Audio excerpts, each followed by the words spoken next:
Thank you for joining us at the Roundtable. Brought to you by Community Education Arts, a nonprofit organization based in Noblesville, Indiana. I'm Alice Cavanis-Gober, president of CEArts. And I'm Sarah E. Morin, secretary of CEArts. Let's sit down at the Roundtable.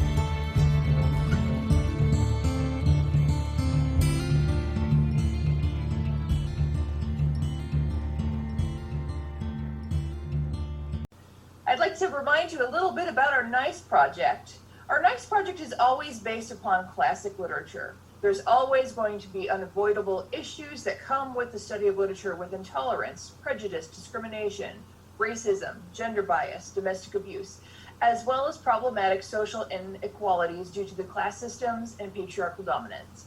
Our project's goals are to breathe new life into the classics by encouraging critical thinking, in-depth discussions of themes and issues in the works selected, and to invite you to experiment with your creativity. With these goals in mind, we'll do our best to discuss any unpleasant and discomforting aspects of our book choices, with understanding the cultural context of the times in which they were written and the periods in which the stories are set, and a consciousness of how these books relate to today. The books we're studying this year are Gone with the Wind by Margaret Mitchell, Dracula by Bram Stoker, Little Women by Louisa May Alcott, and Jane Eyre by Charlotte Bronte. To further our little recap a little bit, we've already discussed racism, prejudice, intolerance, and discrimination in all four of our selected books, and we've looked at structure and its impact in each book. Joe and Amy both had to, deal with isolation in different ways during Beth's illness and after her death, and we talked about that already. So I don't know. I think the only thing I would add to it is Laurie as an isolated character. I mean, he is, spent his childhood in another country. He is an only child. He is an orphan. Here's another orphan. Yeah, he is. He has to live with his grandfather because I think his parents have died. Right. And so just that idea of he also is isolated, seeking that family that we see again and again in Little Women, the idea of that coming together as a family, and he is seeking that so badly. Yeah, and he even admits to them that he watched through the windows, from his windows he would watch. And he was a sickly boy. He was a sickly child at first. There was this hint of I don't know if it was even a hint, it was pretty explicit that he'd had some health problems, and he'd be up in his room, watching through the windows into their living room, seeing their warm family scenes and all that. And in spite of the wealth of his grandfather and his place of higher class and prestige, if you will, higher status and comfort and safety and everything, he was envious of what they had, so his his isolation as a young, I don't want to say young man, because when the story starts, he's still a kid, he's a young kid in this, grandfather's mansion. He's very isolated. He has few friends until he goes to school, and then he develops some friends. But I think Laurie is a good example of COVID-19 similar isolated young person. I mean, I think about kids. I'm 57, so my kids are too old to be in school.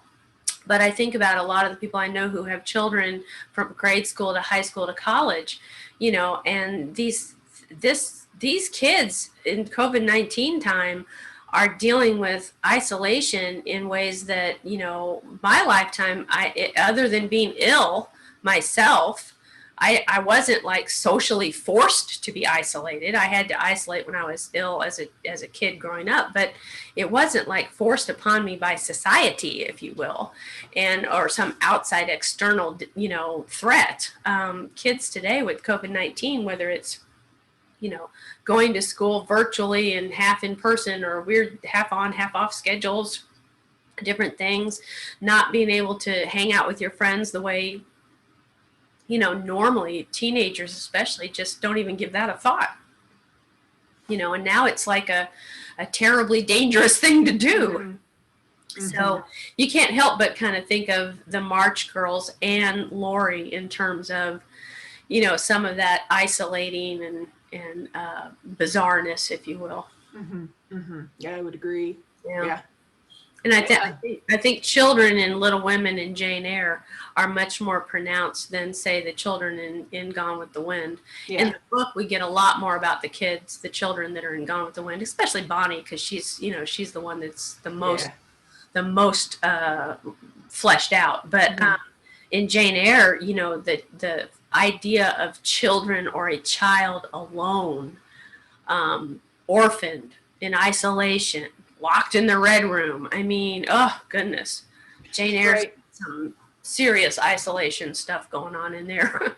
What's interesting to me is that childhood is important to both Alcott and Bronte. They're significant parts of their two books.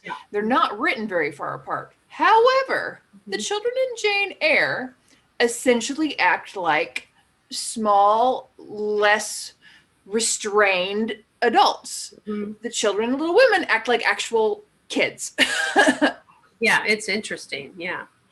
And it makes me wonder, you know, maybe Alcott was around children more than the Brontes were around other children. Well, because the Brontes themselves were isolated. Yeah, and when they were, you know, older girls, young women, they did teach, you know, but it's not quite the same, you know. So, yeah, I think we had talked before, I think, about Jane in the Red Room, I mean, comparing that to the more adult Jane in her room after the failed wedding, and comparing those two isolation situations. And then I think fabulously the part, you know, the descriptives of her roaming the moors, hungry and homeless, before she meets the Rivers family. Jane's moments of isolation may not be Civil War, you know, horror, trauma, you know, like Scarlett goes through, but her moments of isolation and personal trauma are certainly also poetically and beautifully written by Bronte, and very evocative of that kind of those dark moments, and literally dark in the Red Room. You know, she's in the dark in her room after the failed marriage. She's roaming the moors in the dark, you know, I mean, literally in the dark, isolated, feeling a little mad. She's hungry on the moor, you know, and probably in the Red Room she was starving too. I mean, let's face it, they weren't feeding this child. You know, she was being punished. You know, she's almost hallucinating, right? I mean, this element of madness comes through, you know, in these isolating moments for her as well. So I feel like there's a lot of depth and layers to the story in terms of Jane's isolation in these scenarios that I didn't really appreciate as much in earlier readings of this book until COVID-19 2020 readings of this book. So what are your thoughts about that? Because I don't know, I sometimes feel like my isolation has made my perspective very kind of narrow and strange. Well, the scene that stands out to me is, again, right after the climactic, they're trying to get married, Rochester and Jane, and oh, whoops, he does have a wife in the attic, and then they confront each other, and she's like, hey, I'm Leo, and he's like, no, you're not. No, come back, honey.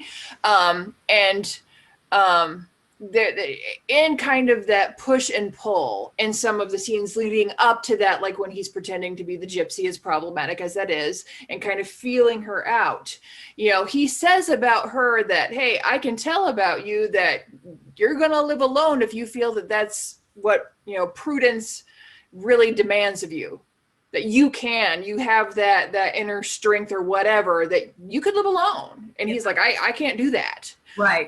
And I think that that's another thing that's tied to Jane wants a family. She wants to be connected. She wants people around her, whether it's, you know, like other servants or friends or whatever, you know, influential teachers or whatever.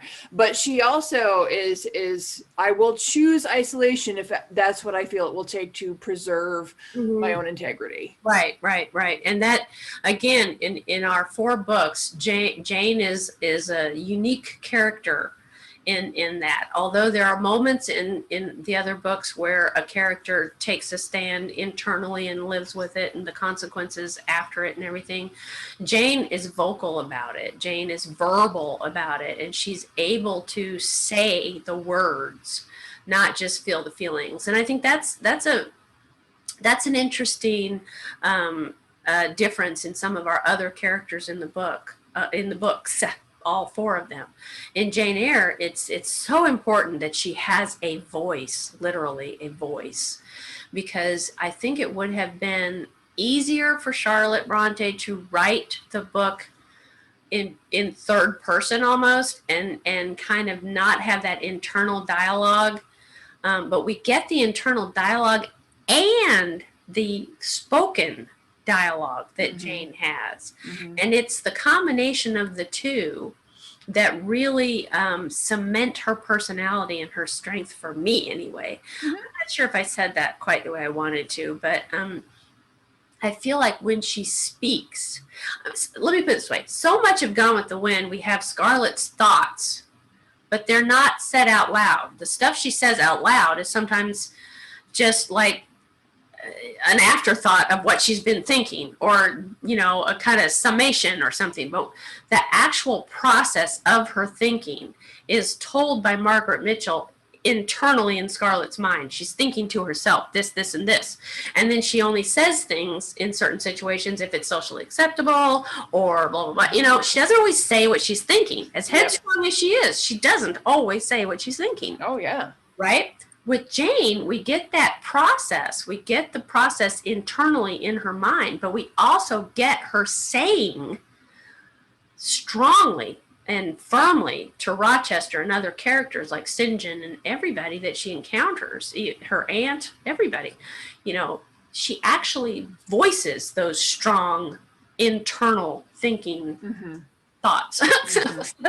I didn't say that very well at all. No, I think you're right. And I think a lot of it is tied to Jane is very self-aware, Scarlett is not. And so a lot of times we're hearing the narrator in Gone with the Wind, their judgment on, okay, Scarlett doesn't have the self-awareness to tell you this, but let me tell you how her mind works. Exactly. Or we have Scarlett saying, I don't understand why they're acting this way. I mean, she's so unself-aware that she really doesn't understand a lot of what's going on around her or why people see her the way they do.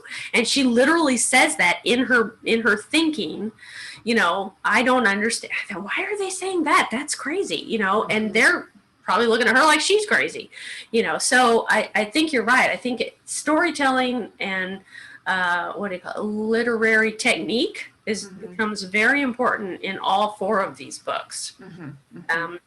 And we did talk a lot about structure at the beginning of our project, because I think we felt that structure, no pun intended, lays the groundwork for uncovering all these different layers and nuances in character and themes and issues and everything.